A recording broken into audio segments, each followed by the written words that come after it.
E Saturday Night al Sorbello Stadium di Visconti, 14ª giornata del girone A di terza categoria. L'Astro Pappottello di Mister Previdi arriva all'appuntamento dopo la sconfitta interna nel big match contro il Castanea Calcio. Uno stop che non ha comunque compromesso la posizione in classifica. La Madrigola mantiene saldamente il terzo posto, confermando un percorso stagionale di rilievo in termini di continuità e organizzazione. Situazione più complessa per il Torregrotta Under 21 Next Gen, reduce dalla sconfitta pesante interna per 0-8 contro il Malfa. In settimana è arrivato il cambio tecnico, Peppe Borelli ha sostituito Pino con l'obiettivo di invertire rapidamente l'inerzia. I torresi hanno fin qui raccolto 13 punti, dato che evidenzia una stagione al di sotto delle aspettative. Con le immagini a cura di Francesco Romeo siamo al film del primo tempo, 11 minuti, il Torregrotta sbaglia tutto in fase di impostazione, Manciagli è visionario, colpo di tacco a servire Arena, inserimento nell'area piccola e zampata da bomber navigato per l'1-0 di Astro Pappottello, subito avanti contro il Torregrotta. Al 16esimo Ruggeri riceve, si accomoda sul destro, va a calciare, lo fa però nettamente fuori. Ancora Astro Pappottello, il Torregrotta ha iniziato male, calcio d'angolo battuto dentro per Arena, colpo di testa che finisce però al lato. Al 31esimo sono ancora i locali a provarci, scambio veloce tra Falletta e Arena con il secondo che va in porta per la doppietta, ma non riesce a impressionare Pino con questo mancino debole.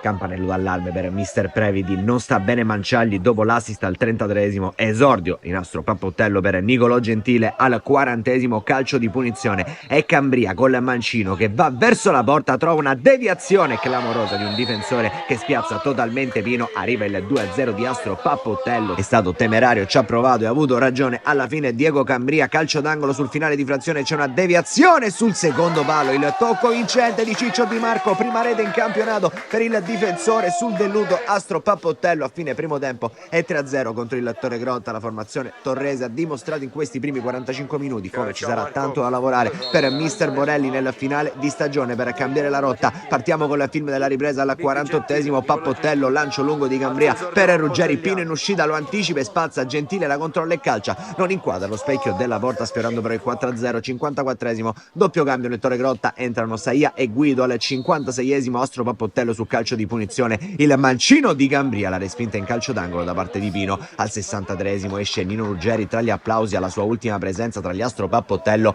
entra Zod al suo posto. Al 65esimo ancora una sostituzione, finisce la partita di Parisi, entra quella di Pandolfino. 72esimo, sempre la compagine arancionera, sponda sulla sinistra di Gentile, poi Falletta vince la seconda palla, si defila, va a calciare facile stavolta l'intervento in presa bassa di Pino. 73esimo, ancora cambi per Mister Previdi, esce Falletta ed entra Ali Brandi. Al 77esimo entra Spinella per Arimondi nel Torregrotta. Arriviamo fino al 79esimo, il Torregrotta prova a dare una scossa alla propria partita su calcio di punizione grazie a uno schema con Muscolino che non trattiene De Gaetano, però spara alto da 2 passi sprecando l'occasione. Ultimi 10 di partita, all'82esimo esce Daero ed entra Guglielmo. All'85esimo Astro Pappottello vicino al poker, Cambria va su calcio di punizione, il pallone però finisce oltre il secondo palo, gol rimandato di qualche minuto. All'87esimo calcio d'angolo battuto corto, mischia in aria, alla fine la zampata giusta è quella di Gentile che cala il 4-0. Finisce così la gara al Sorbello Stadium di Visconti. Astro Pappottello si impone su Under 21 Next Gen Torregrotta. Amici di Wisport, un cordiale saluto e come sempre alla prossima.